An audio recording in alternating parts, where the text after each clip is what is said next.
soaked in folds of midnight water, side by side, we sons and daughters. We set forth for no king's orders, but we'll sail together. Hold fast, tides are turning, flames roar, fires are burning, we'll all be returning if we sail together.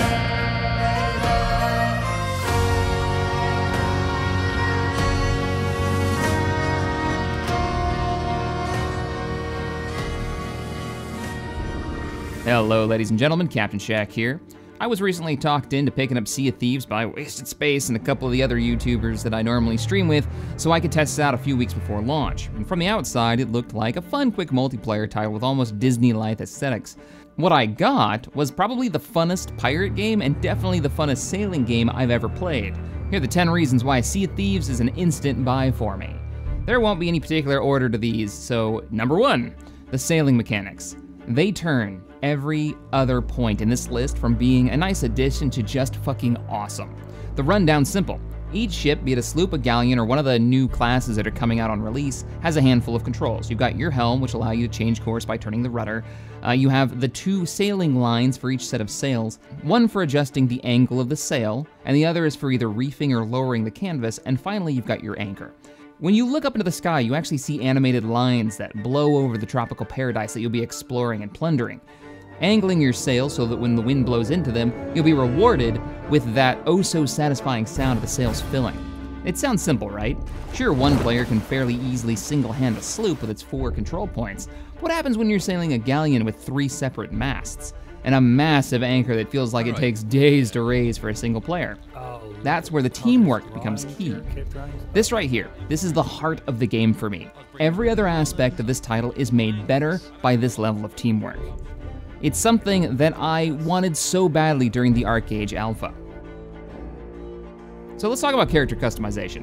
While you're running about your ship or some jungle-filled island looking for lost booty, you'll want to look good. In the beta, thus far, we've had a fair bit of customization to offer on our characters, and even more coming after the proper release, including ship customization, which isn't been in the betas yet.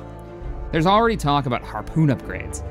So peg legs, admiral hats, hooks for hands, different clothing options are already very much a thing that you can buy with the gold that you make from finding lost treasure and completing quests. Ship combat. So we talked about the sailing, players running around and working together to get the best out of their vessels, adjusting the angle of their sails as they tack hard to port. Now add in some fairly impressive view distances that make the crow's nests on top of the main mast of a galleon really worthwhile. As your crewman spots, let's say, an enemy sloop, you change course and plan your attack. With the winds at their current angle, it's best to attack from the starboard side. So you prep the port guns and ready on the anchor so that you can drop it for a hard stop, so you can loot her if you manage to sink the enemy sloop on first pass. Lucky for you, treasure chests and supplies in the game that'll be floating around inside barrels actually float up to the surface when a ship sinks. Combat is deceptively simple from first glance. Ship speeds seem to be a measure of which captain and crew can best make use of the winds. Maneuverability is based on wind direction and how much sail you've dropped and the size of your vessel. Damage is actually mitigated by crewmen running down below and repairing hull breaches and bailing water out with buckets, while at the same time you need somebody accurately returning fire and reloading the cannons. This turns combat into a chaotic mess of just pure joy as the 2 crews, or more, blast off cannons and take pop shots at each other with muskets. This isn't even taking into account boarding parties and the ability to fire crewmen out of cannons at each other. There's just so much here to add to how creative you can get at pirating other players. But it's not just a game of sailing around and fighting other players. The world space itself has enough life in it to make it engaging, even in the betas that we've played. Taking on missions to find treasures, figuring out puzzles that literally have me pulling out my compass and counting out paces, exploring ruins, diving on shipwrecks to loot while keeping an eye out for sharks or other beasties is all a thing. PvE seems to be a fairly big focus as we played and took on harder missions for the more gold that we could get, later used for customization of our characters and unlocking even harder missions.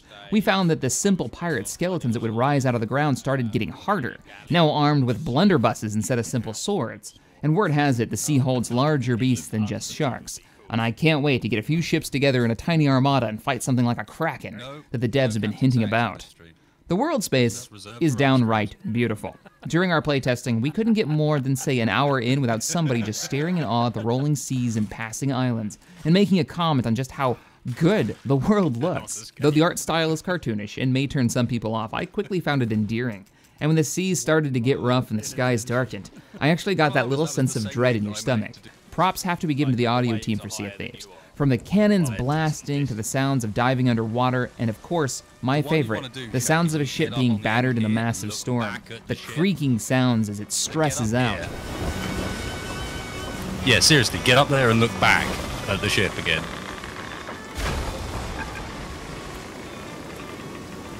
Oh, it's not. It's a bit mental from out the top of the crow's nest as well. All right, let's go down. Oh, and we can't forget the cooperative playing of music with the instruments that you're given, with new instruments coming out on release that I'm actually stupidly excited for. The fact that you can start a song with one player and then everybody jumps in as accompanying instruments, whoever started the song first. It's pretty fantastic. Sorry, Dan, you're being drowned out by the mariachi band. West, man, head west. Roger that, thank you. Far side of that little island. Either ear. To wrap up with my number one is the stories. My first hint that Sea of Thieves was going to be something special was when I jumped on with Wasted and the crew for the first time, and they started telling me the stories. Now, I've noticed in the past that good multiplayer games will leave you with these kind of stories, where mechanics allow for creative thinking and fun gameplay, and Sea of Thieves is one of those games that create those kinds of stories. The game's going to be coming out later in the month, and I'm really excited for it. We're actually planning on doing a live stream day of release, so I hope you guys join us for that. If you enjoyed this video, hit that thumbs up button, subscribe to the channel. Let me know what you're most excited for Sea of Thieves and what you think they've gotten right, because there's just bits there. Maybe it's the clean UI that doesn't remind you constantly you're playing a video game. Maybe it's the way that they've done the water physics and how the boat reacts to it, with the bow dropping hard when you're in those rough seas. There's so many things about this that just nail it perfectly. And what are you worried about for Sea of Thieves? Is it content? Maybe there's not going to be enough. Maybe the customization won't be there and it won't grab you long enough. That's one of the worries that I kind of had until I jumped in and started playing and realized that even in the beta, there's quite a bit there and there's supposed to be a bunch more coming. So we will see when it comes out. If you enjoyed this video, hit that thumbs up button, subscribe to the channel for more gaming goodness, and I will see you guys next time. Thanks for watching. Yeah, I love the fact that our compass is just like whatever, bro, at this point. It's just spinning madly in all directions. It's just like, yep, not really sure about this. Okay. Oh, I fell off.